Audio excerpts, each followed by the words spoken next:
Good evening, everybody. We'll call to order our July 23rd, 2019 regular meeting of the Mason County Board of Commissioners. We begin with our Pledge of Allegiance. Dave, if you wouldn't mind leading us tonight. Sure.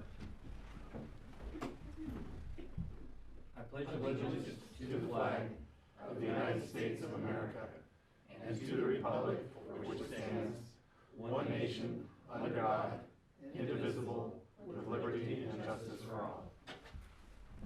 Thank you. Item number 3, if the clerk would please take the roll.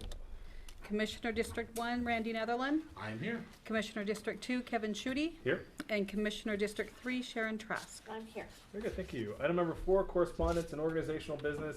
Item 4.1, if the clerk would please report the correspondence. The Economic Development Council of Mason County sent in their 2019 second quarter report. And that is it. Very good, thank you. And moving on to item number 5, this is our open forum for citizen input. It's an opportunity for members of the public to address the commission on items that are not on tonight's agenda. We have a 15-minute total time limit with about a 3-minute per person time limit so that we can get more comment as needed. If you'd like to make a comment to the commission on an item not on tonight's agenda, raise your hand, the chair will recognize you, and come forward and state your name and where you live. Yep. My name is Aaron Pufau. I live in Hoodsport. And I've experienced anti-Semitism twice in my life. The first time was on a road trip from Oman to Abu Dhabi during a border crossing.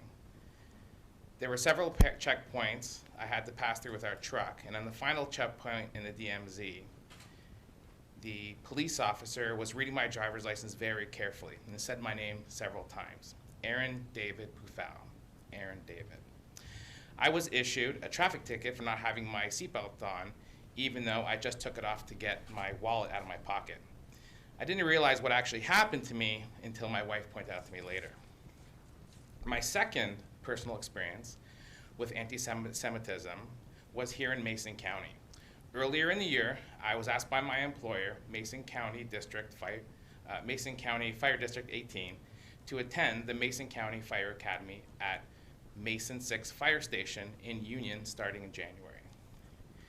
Chief Volk, the lead instructor, was conducting a lecture on the appropriate extinguishing agents for use on different classification of fires. During the lecture, Chief Volk explained that we could easily remember the color black is used in the symbol K because KKK kill blacks. Injecting the Ku Klux Klan into the lexicon of the Mason County firefighters is abhorrent. During the same topic, Chief Volk instructed the class that a simple way to remember the color found on the D-class fire extinguisher agent is the wartime use of the Yellow Star of David in Nazi Germany. On March the 5th, 1940, in the ghettos of Poland, my grandmother was issued a Yellow Star of David with her papers. These papers were signed Hail Hitler. Many other members of my family were not given a Yellow Star or issued papers. They were not so lucky.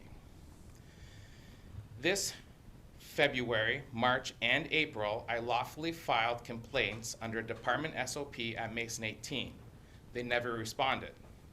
This April, I filed complaints with the commissioners at Mason 6. They have never replied.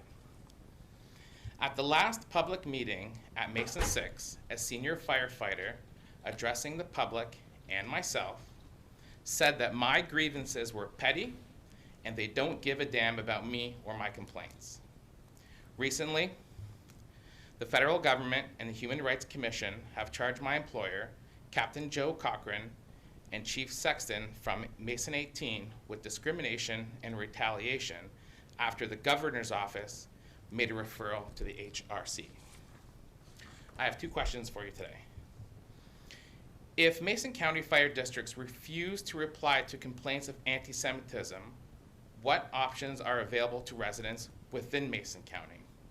And do you feel this Mason County Fire Academy lesson on fire extinguishers should be taught to students in the future? Okay, Thank you.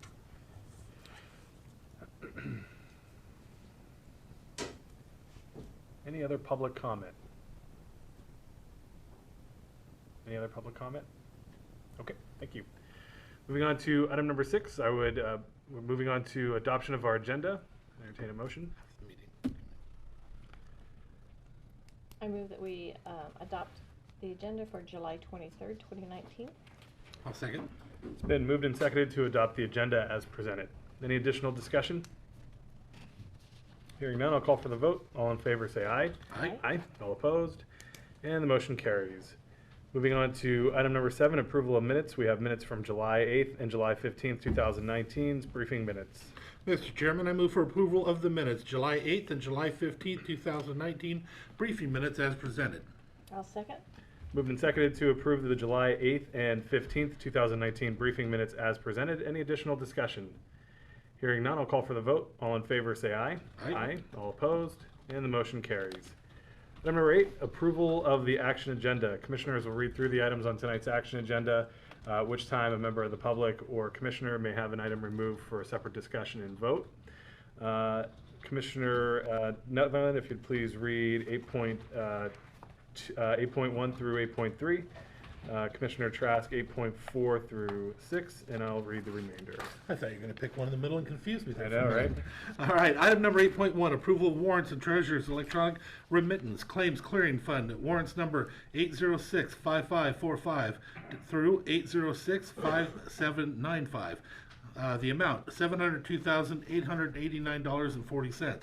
Item number 8.2, approval of the litter control grant agreement, SWM CLCP -1921-MACO SO 00029 between the Mason County Sheriff's Office and the Washington State Department of Ecology. This grant is in the amount of $85,600 and is effective until July 30th, 2021.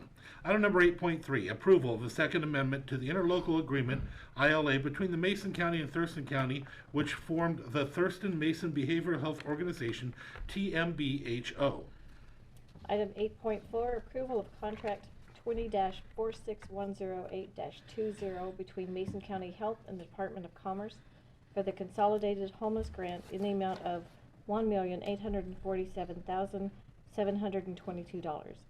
Item 8.5, approval of the evidence-based expansion grant number 1963-59134 between Mason County and the State of Washington Department of Children, Youth, and Families.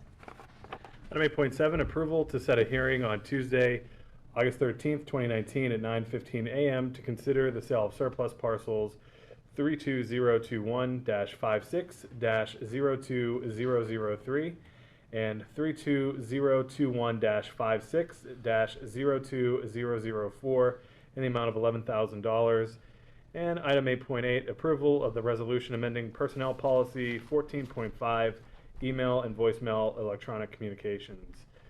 Commissioners, having read through the items on tonight's action agenda, are there any items you'd like to have removed for a separate discussion and vote?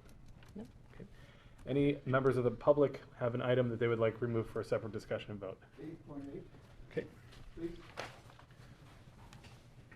Any other items to be removed for a separate discussion and vote? Okay, hearing none, I would entertain a motion on the action agenda remaining. Mr. Chair, I move for approval of the action agenda minus item number 8.8, which will be removed for a separate vote. I'll second. It's been moved and seconded to approve the action agenda items 8.1 through 8.7 with the exception of item 8.8, which will be removed for a separate vote. Any discussion? Okay, hearing none, call for the vote. All in favor say aye. Aye. Right. All opposed? And the motion carries. Takes us to item 8.8, approval of the resolution amending personnel policy 14.5, email and voicemail. I invite staff forward to brief. Wasn't prepared for that. Yep. Commissioners, we have a new resolution that's going into the personnel policy, section 14.5. It's in regards to email and voicemail communications, and it will modify the retention periods for our email as we move into the new email structure, which is Outlook. Okay. Commissioners, any questions for staff? Okay. Any questions from the public for staff? Jeff? I'm asking. Do you just want to save it for a comment? Okay. Okay, thank you. Okay, with that, we'll move into a public comment period. Any public comment? Jeff Carey from Belfair. Email records. My only concern is that, like this, depending on the size of what the emails are, this is like 400 emails. If there's 350 employees in this county, that's 400 a day for a year for every employee. You know, it's $100. I'm not for adding more work for the county. That's not where I'm going. Where I'm going is, to me, it seems like it gets real tedious to try to how to manage these. And when it comes to standards in systems, to me, the last person that should be doing is the person responsible for their email file, if you're going to manage a county. In other words, there should be rules, already pre-set up rules.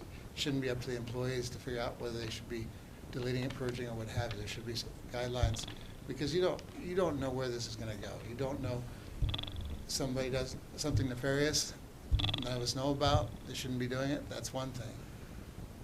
If you work in permits, there's a lot of permits seem to take a while before they're wrapped up.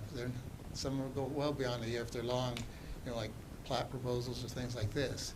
And it seems like we're going to have more and more information going back and forth, like with regards to permits and regards to different things online, that to have employees determine when that's the cutoff point is and what those things, I think is not the best use of their talent. And I think it's just a way to get this county crosswise legally and just a whole bunch of issues with records. The other point,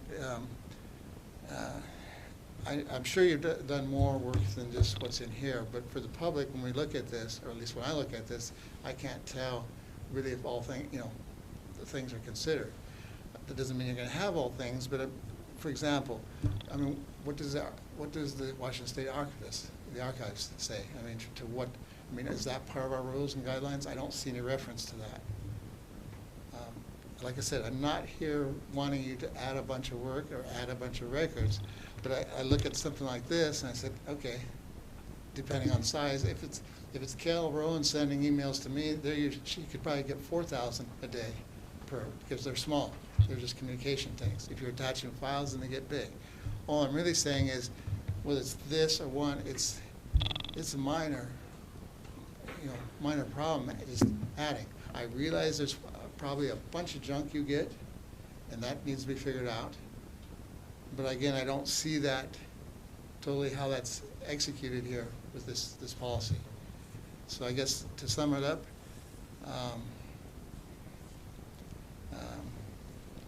there are people that specialize in this. The county hires contractors, what have you, to do your thing, your consulting work, like with planning. So maybe this is one of those where we're not all going to have the answers in-house, and that we need to do the legwork to make sure that we've covered our bases. And I'm just concerned that we've really covered our bases. Based upon when I first saw this, it's further along, as you mentioned, than it was before, but I'm just concerned that we have not covered our bases, and I'm really concerned on how that's going to be managed long term, bottom line. So I guess there's really no questions other than I don't feel that what I see here is adequate to properly manage the county's records with regards to email. I don't know about voice, but at least with email. So thank you. Thank you. Any other public comment on item 8.8? Any other public comment for item 8.8? Okay, hearing none, I'll close the public comment period and move to commissioner deliberation or a motion. I'll speak on it for a second. Me and Jeff had talked in the past. The enemy of good is perfect, and the truth of the matter is we've been working on this for a little while, and it's definitely changed and morphed. And right now there is a protective mechanism that's put in place for 1 year. I would like to see longer, but the truth of the matter is the way I look at it from a negotiation standpoint for all of us to get where we are, I'm happy with this for the moment, knowing that I have a year to try and find a way to make sure that that stuff's not dumped at the end of the year. Right now, nothing will disappear, and was what was the most important to me. It will not be up to anybody that's out there to make it disappear, because even if they take it and delete it now, it'll still go right into that file. That's what the staff and stuff had made sure was going to happen. And because of that, I feel a lot safer, and I'm willing to move forward with what we have right now. But I agree. I do hope that I find another way in the future. I have one question. That's up to the chair. Any objection, Commissioners? I do not. Okay. Okay, so we're addressing, the way this is written, looks like to me from this point forward. What about the past? Say 4 years, 5 years. What about the past? What are we gonna do there? Well, there's still, I'm sorry. I was just gonna say, that would still be retained. Okay? I mean, this isn't like, Yeah, Yeah. there was no indication of what would happen with the past. Well, and the whole idea is just the stuff that's supposed to be gotten rid of. The other stuff would still remain. The hope is that at the end of this, or by the end of this, we'll have a way of verifying and having somebody that looks over it or something that looks over it to make the final decisions. I don't know how that's gonna happen yet, but I know we've had discussions, and the truth of the matter is, I'm gonna put a lot of pressure on Diane over here on the side, but I have a lot of faith in her that she will help us figure it out before it's over with. I have, I drafted this. See that? I told you. So There is a retention schedule that we go by. Yeah. They are records, and we go by the state's archiving retention records. yeah. Thank you. okay. Any other deliberation or motion? Mr. Chair, I move for the approval of the resolution amending policy number 14.5, email and voicemail electronic communications. I'll second. It's moved and seconded to approve item 8.8, approval of the resolution amending personnel policy 14.5, email and voicemail electronic communications. Any additional discussion? Okay, hearing none, I'll call for the vote. All in favor, say aye. Aye. All opposed, and the motion carries. Moving on to item number 9, other business. Any department heads or elected officials who would like to address the commission? Okay, seeing none, move on to item number 10. 10.1, a public hearing to consider authorizing no parking between signs on Sand Hill Road from milepost 0.925 to milepost 0.987. Ask staff forward to come and brief. Dave Smith, Public Works Department. Thank you, Commissioners, and good evening. Up on Sand Hill by the ball fields, when the parking lots get full, the traffic, the vehicles have a tendency to park on the shoulder of the road on Sand Hill Road. And there's a section of guardrail that's about 330 feet long that is located such that the vehicles are partially in the roadway and there's just not enough room for a vehicle to get off the road. So as a consequence, it creates a hazards for vehicles that are traveling through there and pedestrians that are trying to get back and forth and to the ball field. So we're proposing that we put up signs there to tell people that there's no parking in that section of roadway on that 327 feet. So that's what this resolution is for. Okay. If you have any questions. Very good. Commissioners, any questions? Any questions from the public before we move into public comment? Okay, hearing none, we'll move into public comment. Again, if you'd like to make a comment, raise your hand. If I recognize you, come forward, state your name, and make your comment. Any public comment? Any public comment on item 10.1?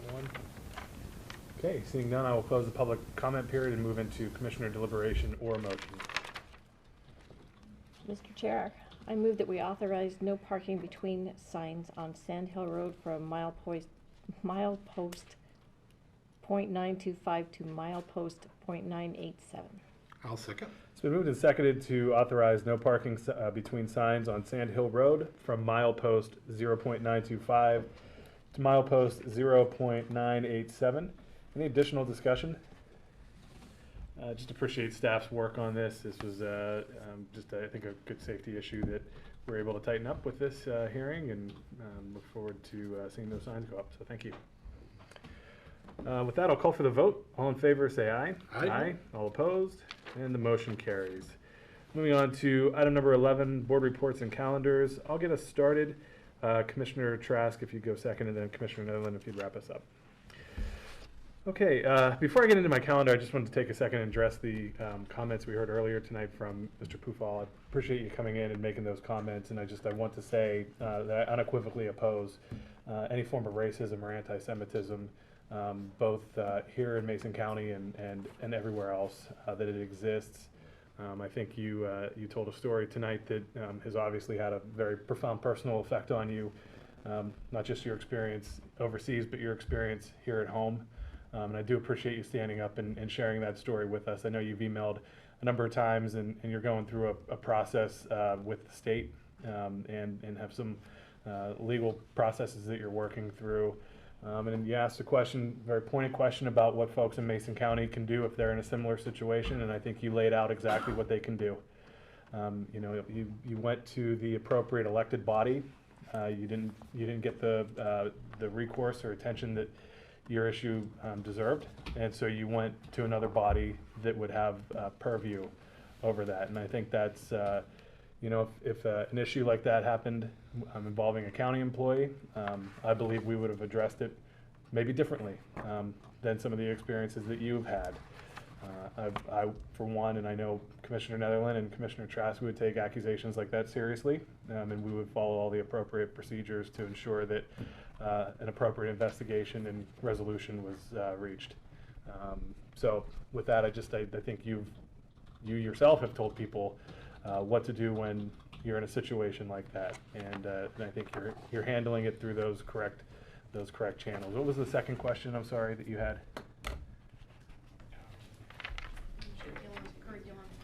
Should that be part of the course curriculum for the next iteration of the Mason County Fire Academy? I don't think that any form of racism or anti-Semitism in that context should be used. If it's a mnemonic device, there are probably other mnemonic devices that can be used. If that is what is being part of the curriculum, I wasn't there. Other folks were. You were. I didn't hear it. There's a process that you're going to go through to determine just that. And you know, I trust that you'll let us know the outcome on that. But in the context of teaching in that way, it's not something I would put in a curriculum. So, with that said, moving on just to a couple of calendar items. This morning I had an opportunity to go to Lacey Elementary School and join the South Sound YMCA Power Scholars Program and read to a couple of classes of second and third graders, which was a surprisingly nice change of pace from the day-to-day at the commission.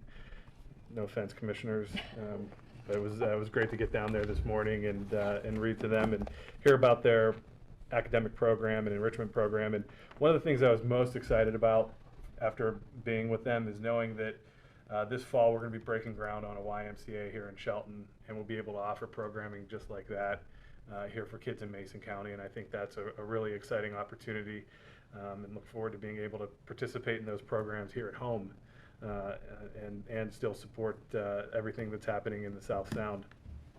Going forward this week, I have the Behavioral Health and Housing Advisory Board. Also have a phone meeting with the Army Corps of Engineers, and then I believe I have a meeting with BHO later this week as well. Be attending the Law Enforcement Breakfast on Friday, and then a marathon meeting of the State Building Code Council in Olympia as we continue to try to get our code revisions done for the 2018 code cycle. So that should tell you where we're at here in the summer of 2019, getting that 2018 code cycle wrapped up. And then next week, meeting with Jeff Knighton, city manager for Shelton, ahead of our 5th Tuesday Belfair meeting, which looks like it has a really good agenda too. So, Commissioner? Thank you. Also this morning, I was able to do the Power Scholars Academy and got to read a book. It was called I Was in a Book.